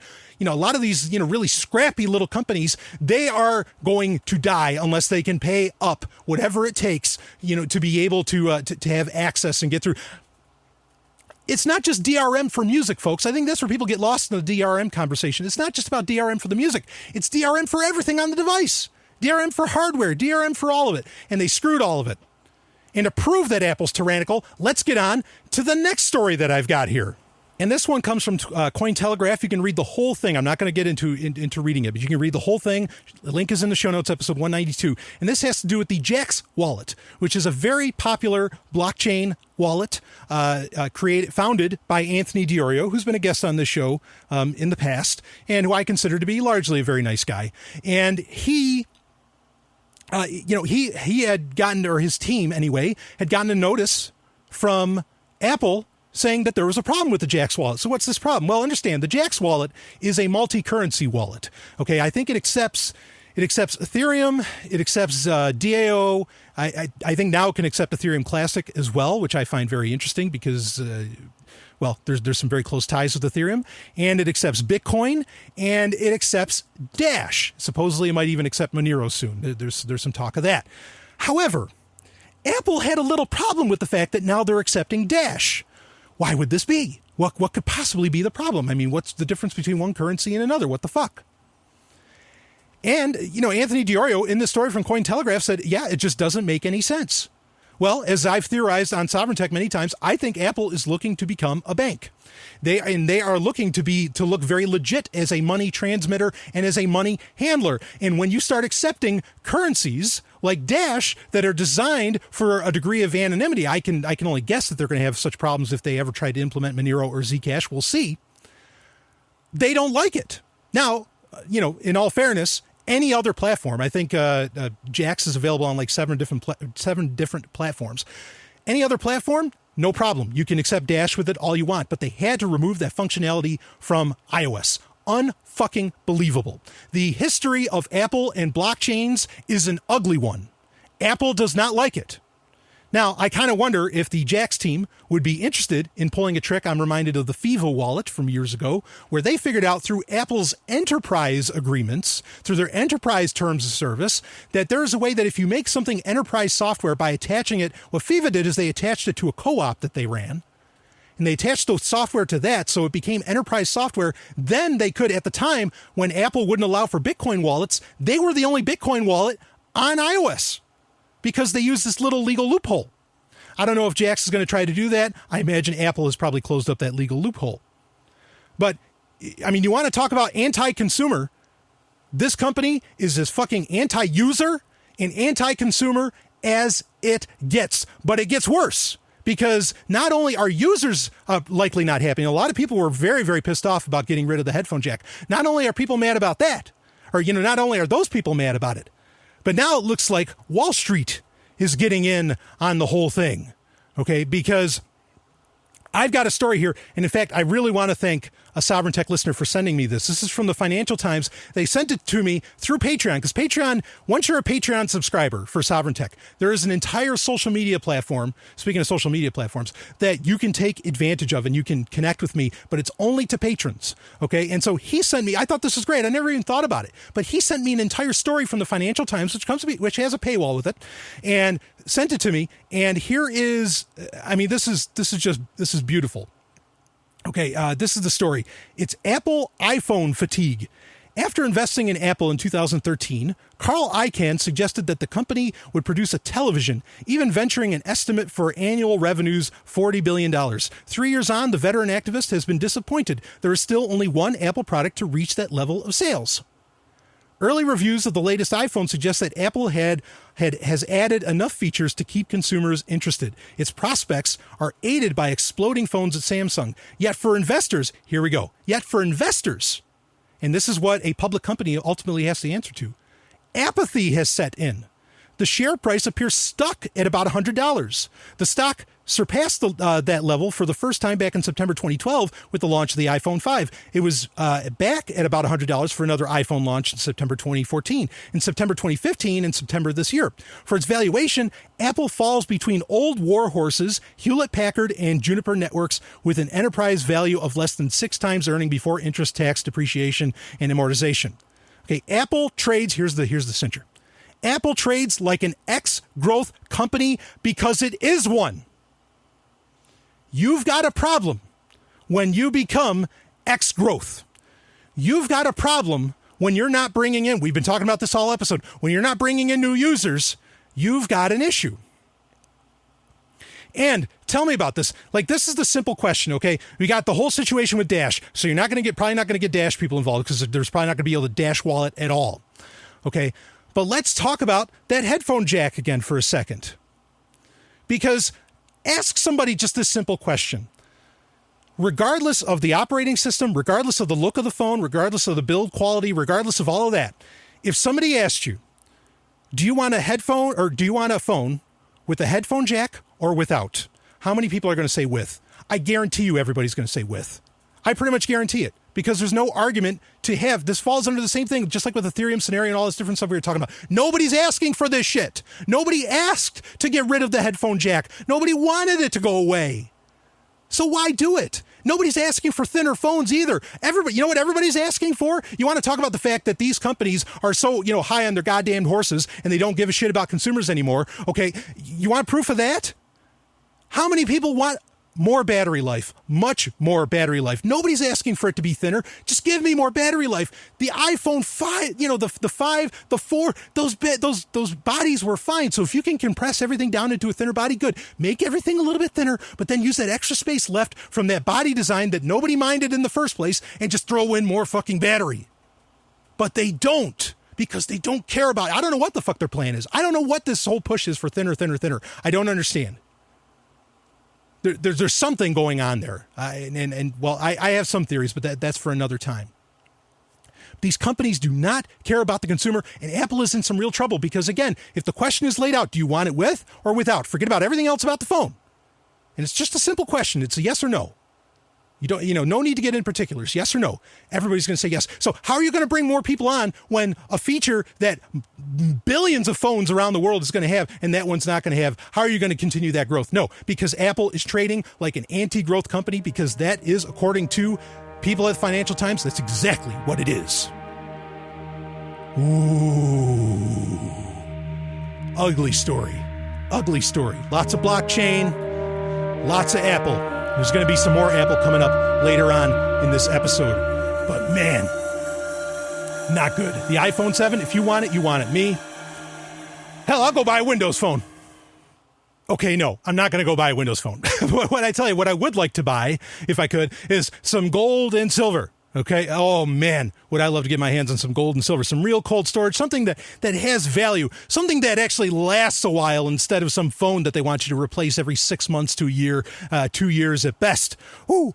And where I would get it from is Roberts & Roberts Brokerage. Where I have gotten it from is Roberts & Roberts Brokerage. They are the best in the world, okay? I want you to go to gold.zog.ninja, or you can go to rrbi.co. Either of those websites work, and just let them know that the Golden Stallion sent you. They know exactly what you're talking about because they've been a sponsor of the show for some time. They've listened to the show. The guy over there, Tim Fry, that's running it, class act, been in business. The place has been in business for decades. You cannot go wrong. You want all these different strategies, for holding on to your wealth. You want to take advantage of that. And I mean, it's fun, and they're nice to hold even too. Expensive, but at least they hold their value as to where, how's that iPhone 3S doing for you? Yeah, 1 ounce of silver is actually at a really good price right now. That's not expensive at all. 1 ounce, and you have more than you've had before. Yeah, if you have 1 ounce now, you have more than you had before. Thank you to the lovely producer of the show, of course. Anyway, Roberts & Roberts Brokerage, rrbi.co. Go get your hands on some of those precious metals, baby. Woo! Let's get back to Sovryn Tech. Pixel, I'm being chased by assassin bots. I need an exit. Pixel!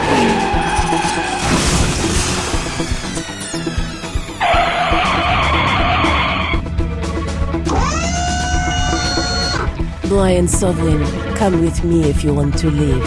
Who are you? I'm Adelaide. I'll tell you more later. Get in the vehicle. Get in a car with a scantily clad and beautiful woman? Guess it's been my first choice before. Let's go. First choice. It is time for First Choice, where I cover the stories that get sent into the various channels available. Don't worry, folks, I'm a professional. That are available, and of course, you can go to contact.zog.ninja for that. But really, it breaks down to Patreon, Twitter, and of course, the email address, all of which. And there's an email form. You don't even have to send me like a full-on email at contact.zog.ninja for that. So anyway, I'm going to be very, very quick on this. There was a big story coming out about the EM drive. This is, of course, a space technology getting far away from the blockchain technologies. Well, not far away. Blockchains in space. That's going to be a thing, if not already. But there's this EM drive, EM, electromagnetic, and supposedly China has been working on this. We mentioned it briefly in a past Sovryn Tech. Now, this is different from the Alcubierre drive, which we have talked about, which we debunked why that is never going to work. But that's more of a warp drive. This is not a warp drive. The problem with the EM drive, and again, I'm not going to spend a ton of time here. Okay, the EM drive breaks what is really a fundamental law of physics, okay? And that's the law of conservation of momentum, which, is kind of based, third law of, Newton's third law: to each action, there's an equal and opposite reaction, right? And the thing is, this has no propellant, and it's gone under some very interesting tests. I think there's already been tests in Germany that are considered by who did it who performed the tests in Germany, that is considered to be largely legit. But there was anomalous momentum, apparently that somehow, this engine works. And so now somebody is going to be putting it onto one of those little CubeSats, like the size of a shoebox, and they are going to put an EM drive on that, and they are going to see if it actually has forward momentum without any kind of propulsion. Honestly, what I think is going on here, I think, I'll just say this straight, because it doesn't, on paper, the science does not add up. I think it's a shell game. I think that this is, China said that they have it, and so now everybody else is freaking out, and now they're testing it and saying that they got it to work. And I think both China and what the very sad colloquialism, Western civilization, are just kind of in a dick measuring contest, but they don't have a dick. So that's what I think really the EM drive is. I think I think it's bullshit. I could end up being wrong about that, but I get the sense that this is kind of this classic space race Cold War stuff where there's a claim back and forth. We have this technology. We're going to do this. You can't, yada, yada, yada. We got to seem like we're ahead of the game, blah, blah, blah, blah, blah. And, you kind of have a neo space race going on, but it's really just a shell game. So that's my guess on the EM drive, really until a lot more data comes in, so I'm not very excited about it. But anyway, that's enough of that. Let's get on with the rest of Sovryn Tech. I'll be right back. Hey, Live Read, I want to tell you, boy, if you want to hear more about science, I want you to listen to Sex and Science Hour. That is the podcast that the lovely and hyper-intelligent Dr. Stephanie Murphy and I do. Yeah, there she is. We're going to be doing season 3 here very soon, but season 2 is still rolling. So you want to go to sexandsciencehour.com to hear more of that. All the sex and all the science, baby.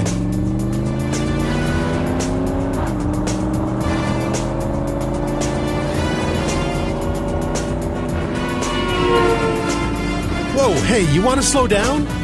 I don't do slow. I move fast. Okay. Well, so you're French. Everyone in the future speaks French. Wait. The future? From 2099, Permanent Autonomous Zone, Osiris-1. You've been there. Oh, this isn't happening. It only thinks it's happening. How do I know you're from Osiris-1? RGP fingerprint Omega 746566666. Okay, you're legit. Hey, really, be careful. You drive like you're playing a video game. That is how you programmed me. Game talk. It is time for Game Talk, where, baby, we talk video games. Oh, yes. In fact, I always say this. I'm a gamer first, a historian second, and I'm a tech journalist third. I say that all the time. And recently, I've gotten a lot of messages from people and emails saying, we'd like to hear more of Brian the historian. Well, I'm going to give you Brian the gamer right now. Gamer/tech journalist, really. But yeah, at some point, I'll figure out something. There's certainly plenty of demand for me to talk more about history, which I have in the past few episodes. But we'll get into some history maybe in future Sovryn Techs, or maybe I'll do some specials for Patreon. So you can look forward to that. We'll do, Brian's history class or something along those lines. But anyway, there was so much gaming news, as much as there was Apple news and even some blockchain news this week. There was a lot of gaming news that was very interesting. Now, one thing I'm not really going to talk about is the PlayStation Slim and the PlayStation Pro. These are the refreshes, what we originally thought were going to be called the PlayStation Neo, that are coming out soon in the next few months. I forget exactly when they said, but I will save that as a conversation for another time, because all of that is going to be able to run PlayStation VR. And of course, that is a huge boon for VR in the household, in the living room across the world. So because, PlayStation's huge in some countries that you just wouldn't believe, like in Eastern Europe and all that. So anyway, not going to talk about that. What I do want to start off talking about is there is something I have checked out that I think is actually, full pun intended, this is a game changer, and it is called Nesbox, as in NES, Nintendo Entertainment System box. It is an emulator, but the interesting thing about it is that it is UWP. It's Universal Windows app, Universal Windows platform, and you can install it on a Windows 10 computer. You can install it on a Windows 10 mobile phone, or you could install it on an Xbox. Well, at least it should be coming to an Xbox soon. They haven't confirmed it for availability on Xbox. It really highlights, this is the same thing with Apple. When you control where you get the software from, you control what software can even get on your platform. I mean, if it can work on Windows 10 and Windows 10 Mobile, and it's verified for that, why the fuck not put it on the Xbox? And that's because, obviously, Microsoft is probably scared to death of what Nintendo might do, in retaliation, even though there's nothing illegal at all about creating emulator software. Not that I care about legalities, I'm an anarchist, but regardless, they're there, and people talk about the legality of, game ROMs and all this different stuff in emulators. But yeah, I mean, and that's so true for Apple with the whole JAXX situation with Dash. That's why I keep talking about, I mentioned the F-Droid store earlier. The F-Droid store, if you don't already know, longtime listeners, of course, know about it. It's an entire alternative app repository and platform and app store. You can't buy anything, but they're all free, for Android devices. You don't have to use the Google Play Store, and I recommend that you don't. Okay, so I mean, it's a really, really, that's so important that we get mobile devices to the point where PCs have been at traditionally, though with UWP, like with Windows, like with Nesbox, you're kind of getting away from that, where you could just go to a website and download the software. I think if we could get used to that, but that's never going to happen on an iPhone. It's just never, ever going to happen. And so you don't have user choice. You do have the choice of buying an iPhone or an Android, of course, and I wouldn't take that choice away from you, and I don't think there's anything necessarily wrong with it. Just understand you lose a lot of user choice when you get into platforms like that. Now, the Nesbox, for what it is actually pretty good. It can play not just NES games, but Super Nintendo, Genesis, Game Boy, and it works very well with an Xbox, or not very well, but it works with an Xbox 360 controller out of the box. That's the only one that it can work with, the only USB controller it can work with at the moment. And it can work with your keyboard, but the Xbox controller, there's a little bit of a problem, and they haven't addressed it yet. Where the B button on your Xbox, 360 or Xbox One controller, the B button just keeps sending you back. Like, it works like the back button. You can reprogram the keys, but you can't do anything about that B button. It's a very odd fluke that really makes what looks like a great emulator. It makes it kind of useless because you really want that button configuration of A and B, and the Xbox controller is so good. It's a shame that you can't use it the way it was intended. So hopefully they'll fix that soon. But anyway, I just wanted you to know that that's out there. But that could get, if that does get allowed onto the Xbox just becomes like the ultimate emulating machine in your, it does very literally, I think, maybe become the greatest console of all time. Because you can play all those Xbox games, and then you can play that. I mean, really, the PC is still the greatest gaming machine overall, which is probably what Project Scorpio is going to be. Anyway, I'm getting all over the place. I just want you to know that that's out there and it has some very interesting implications, the Nesbox UWP app. So anyway, let's talk a little bit about the big news. And in fact, honestly, this was, I think, considering the collective eye roll that came out of the announcement of the iPhone 7, other than from, the Apple diehards, and whatever, you're an Apple diehard, that's fine, okay?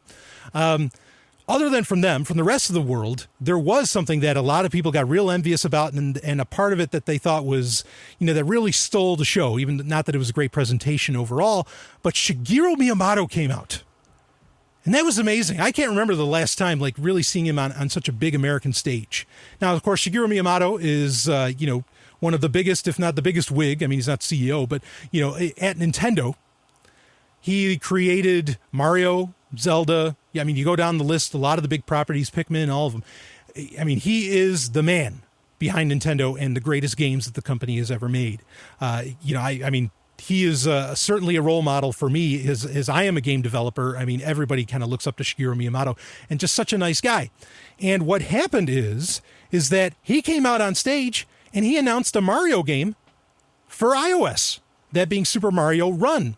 Now, when I first heard this, I mean, it was met with just, everybody went nuts when this happened. And in fact, understand this, is that most people, like I said, thought the Apple presentation was an eye roll, except for everything that Nintendo had to say.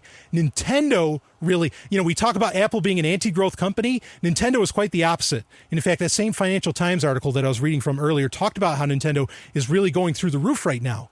And they're able to do that, not because I don't agree with them using, their intellectual property, heavy weighting, that we've talked about in recent episodes of Sovryn Tech with some of the fan-made games that they use Nintendo properties and all that, but that they've so carefully cultivated, they've stuck so much to their guns, they've been genuinely innovative forever, that when they when they go to any other company, that other company listens, and they listen good.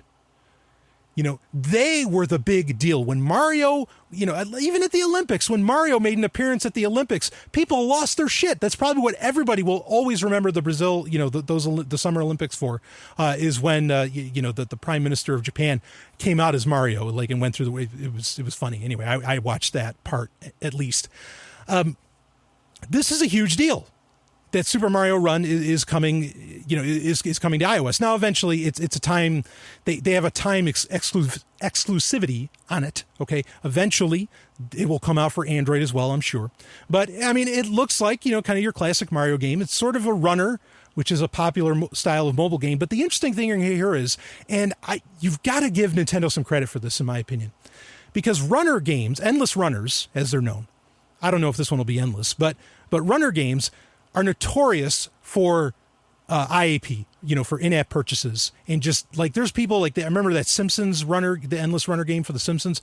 There's people that spent literally thousands and thousands of dollars on that game. For Nintendo to release Super Mario Run at a flat price, at a set price, they didn't say what that set price was, but to release it at a set price, I thought that was a class act. Absolutely. And they know they're going to make money. Everybody went nuts. That was not, what we saw this past week was not an Apple event. That was a Nintendo event, folks. Because also what they announced is that for the new Apple Watch, which is coming out, which, as far as my review of the Apple Watch, yeah, it's still not as independent a device as I would like. they've added in a few things to it, a better, more localized GPS and all that. But it's still not enough of what I want, because I really want that watch that can completely replace my phone. And I'm kind of hoping that that Angelfish, which should be the watch that, the Pixel watch or whatever, that Google will be announcing, their in-house watch that they'll probably be announcing on October 4th at that event, where they'll also be likely releasing their new phones, or whether they will be. I think that's pretty much a fact now. But they announced for watch, Nintendo did, that Pokemon Go will release an Apple Watch app of Pokemon Go. So you could play Pokemon Go on your Apple Watch. Bingo. Win. That is such a brilliant idea. And I've talked about this, how watch gaming, I'm actually, I said this earlier, or like a year ago or so, or whenever it was that version of not Asteroids, it was Pong. When Pong came out for the Apple Watch, I said, I am really looking at pivoting Zomi Offline Games, my game company, to making watch games, because I think that there's a big deal, big thing to happen there. But don't worry, Hyperchronius 2 is still coming out. Relax. But anyway, I mean, this is a big freaking deal, and it's kind of funny. Game and Watch, you just hear that, and yeah, you're going to have a game on a watch. So Nintendo is getting ahead of the.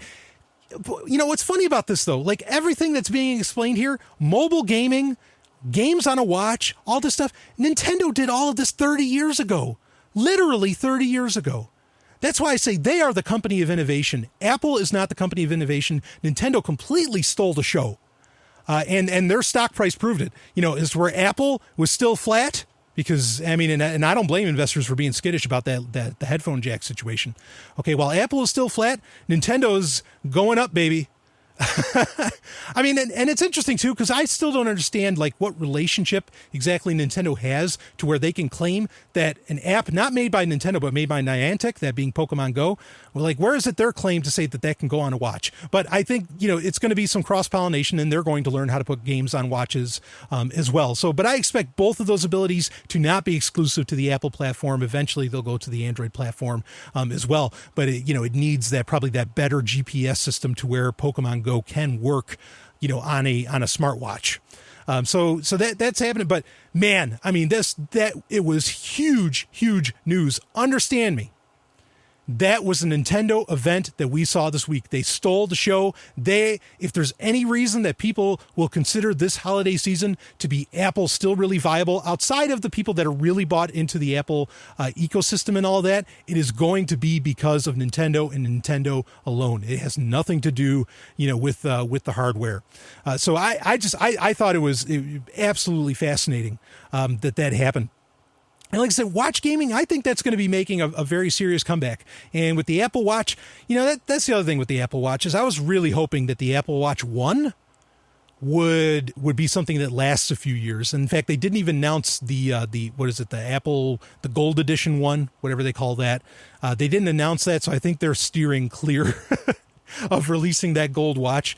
And that might be because they are going to have to integrate new technologies into watches to be able to take advantage of the new kinds of augmented reality-ish games like Pokemon Go have. So in many ways, some of Nintendo's creations, which Pokemon, even though it's sort of its own company now, it is a Nintendo creation in many ways at the end of the day.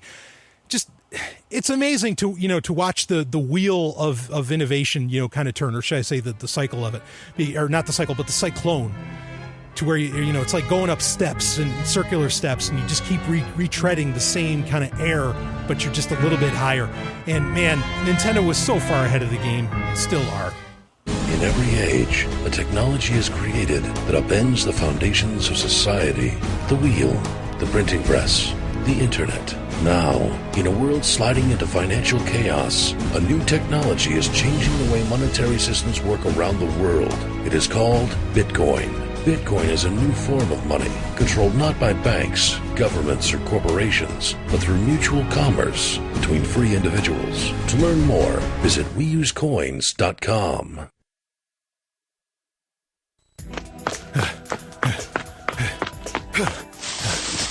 Pixel says it should be this panel. We need to hack into the control center to shut down all of those assassin bots.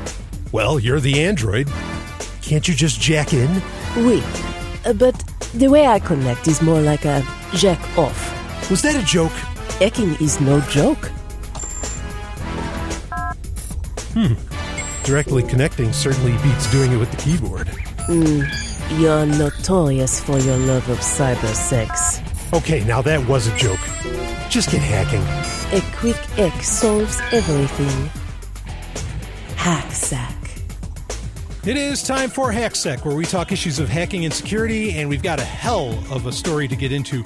But before I do, I just want to make a last comment on with Nintendo. I talked about how carefully they curated, their properties, for lack of a better word, and their characters and all that, and how that's really allowed them to be a success now. I cannot stress this enough. Today, there is the one thing that seems to be lacking from everything is a sense of history. And I think that's why so many companies are looking to cash in on 90s nostalgia, releasing, new versions, new mediums of entertainment for properties from way back when and all that, because there's that sense of history.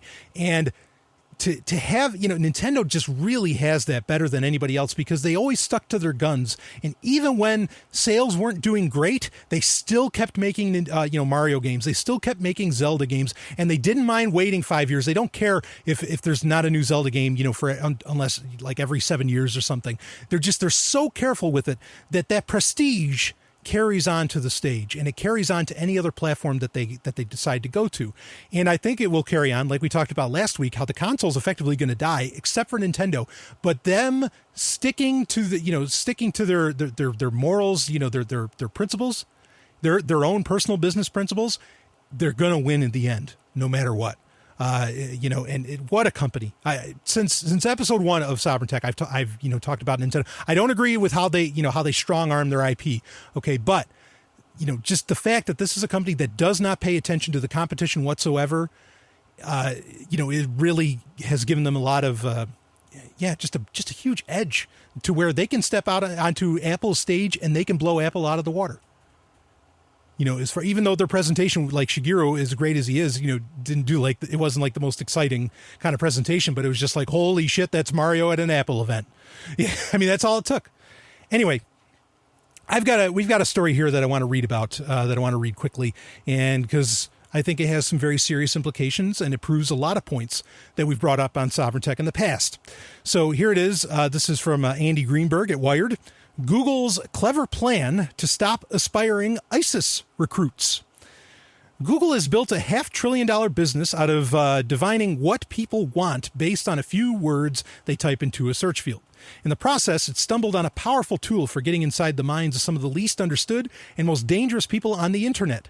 Potential ISIS recruits. Now I'm reading from the story, of course. Now, one subsidiary of Google is trying not just to understand those would-be jihadis' intentions, but to change them. Jigsaw, the Google-owned tech incubator and think tank, until recently known as Google Ideas, has been working over the past year to develop a new program it hopes can use a combination of Google's search advertising algorithms and YouTube's video platform to target aspiring ISIS recruits and ultimately dissuade them from joining the group's cult of apocalyptic violence. The program, which Jigsaw calls the Redirect Method and plans to launch in a new phase this month, places advertising alongside results for any keywords and phrases that Jigsaw has determined people attracted to ISIS commonly search for. Those ads link to Arabic and English language YouTube channels that pull together pre-existing videos Jigsaw believes can effectively undo ISIS's brainwashing. Clips like testimonials from former extremists, imams denouncing ISIS's corruption of Islam, and surreptitiously filmed clips inside the group's dysfunctional caliphate in northern Syria and Iraq. Quote, this came out of an observation that there's a lot of online demand for ISIS material, but there are also a lot of credible, organic voices online debunking their narratives, end quote, says Yasmin Green, Jigsaw's head of research and development. Quote, the redirect method is at its heart a targeted advertising campaign. Let's take these individuals who are vulnerable to ISIS's recruitment messaging and instead show them information that refutes it. The result the results in a pilot project Jigsaw ran early this year were surprisingly effective. Over the course of about 2 months, more than 300,000 people were drawn to the anti-ISIS YouTube channels. Searchers actually clicked on Jigsaws 3 or 4 times more often than a typical ad campaign. Those who clicked spent more than twice as long viewing the most effective playlists than the best estimates of how long people view YouTube as a whole. And this month, along with the London-based startup Moonshot Countering Violent Extremism and the US-based Gen Next Foundation, Jigsaw plans to relaunch the program in a second phase that will focus its method on North American extremists, applying the method to both potential ISIS recruits and violent white supremacists. Now, I'm just going to stop the story right there. I do not support, I do not support the use of lethal force. I do not support violent revolutions at all. I don't entertain the idea for anything.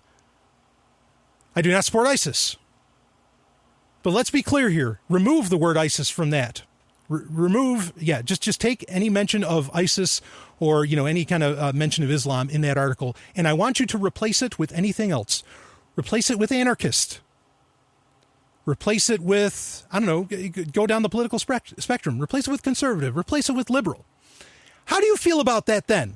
How do you feel about Jigsaw's redirect, redirect motion? How do you feel, or redirect method? How do you feel about redirect method then? Doesn't that sound like a propaganda machine? Oh, well, that's great that they're using it against ISIS and, to stop extremism and perhaps some, violent actions and from buildings getting blown up. But what happens when a technology like that gets used elsewhere? Now, I hope I don't even have to say just how scary that is. Jigsaw, this itself is terrifying to me, because Google Ideas, we exposed Google Ideas on Sovryn Tech years ago because it is effectively a State Department within Google. Understand that this is now, here, flip the board one more time. Okay. What if Google supported ISIS and used this to work against America? What then? Is this okay then? And please, folks, as somebody who is a veteran of the U.S. Army, I can tell you, that the U.S. is quite the invader in many countries. And I would certainly, if I were a tech company and I was, patriotic in some other country, I would definitely want to redirect people away from thinking that, the U.S. Army is some kind of good guy. What then? How do you feel about that? Google, I'll just cut right to the chase.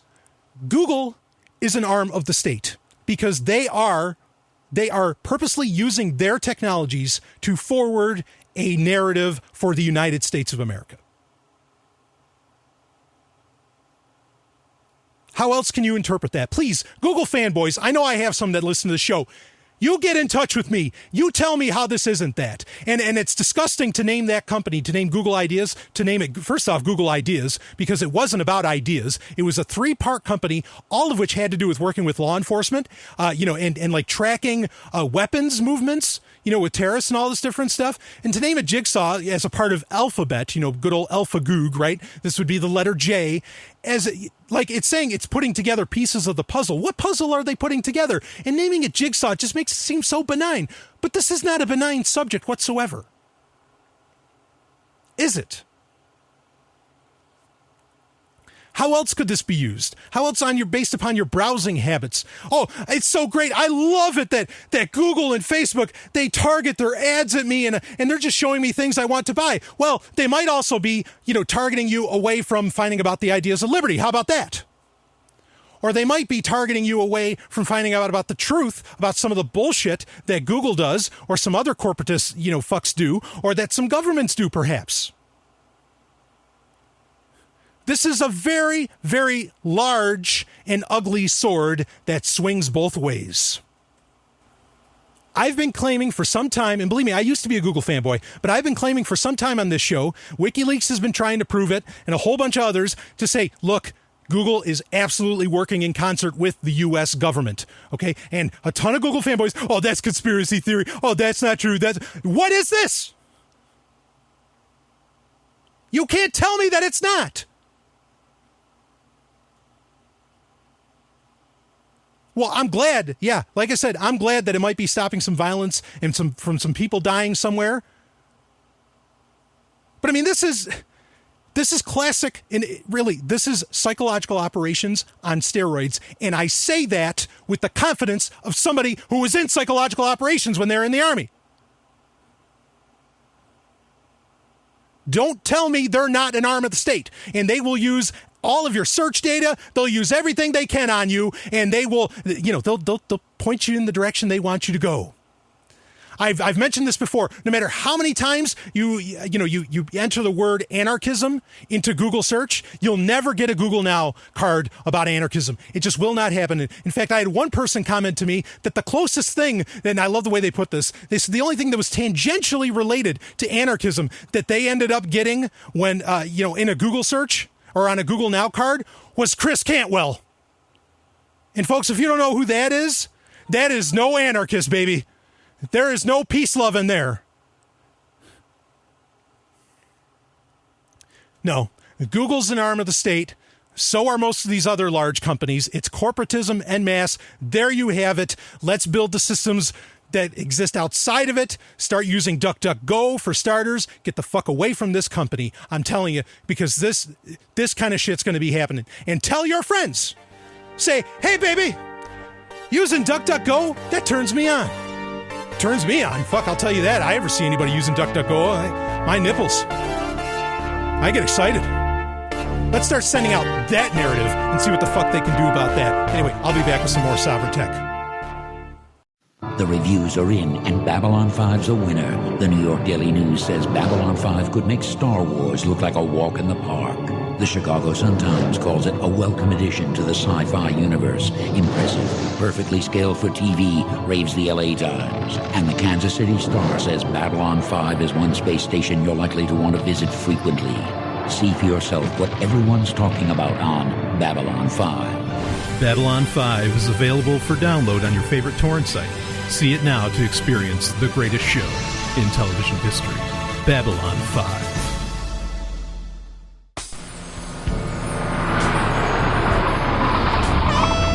Adelaide, why are we stopping? In the future, we have a custom. What's the custom?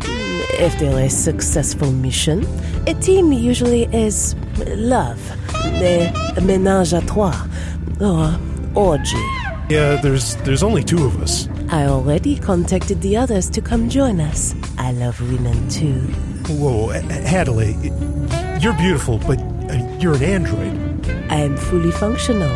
I am programmed in multiple techniques, a broad variety of...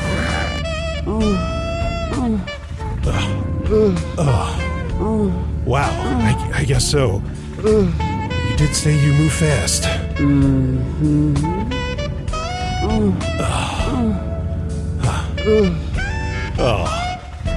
Adelaide, the future is going to be so good.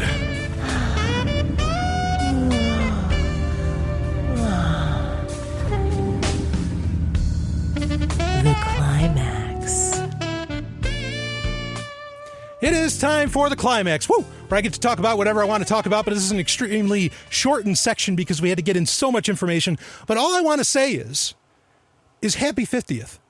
Happy 50th to my favorite, I don't know how I want to put that. One of my favorite franchises, how about that? Perhaps the most influential television show of all time. And that was on September 8th, 1966, even though The Cage came out before that, was the original airing of The Man Trap of Star Trek, the original series. Captain Kirk is an absolute role model for me. I've never shied away from this on Sovryn Tech. I've talked about it many times. It's just, I was just a little Jewish boy growing up in New York, and I got to see this, Jewish Canadian man captain a starship, and it changed my life forever. And technology has so much to thank. The tech world as a whole has so much to thank Star Trek for. Most people, I've said this before, but pretty much anytime you ask anybody that's a real tech enthusiast what got you into it, they will tell you Star Trek instantaneously.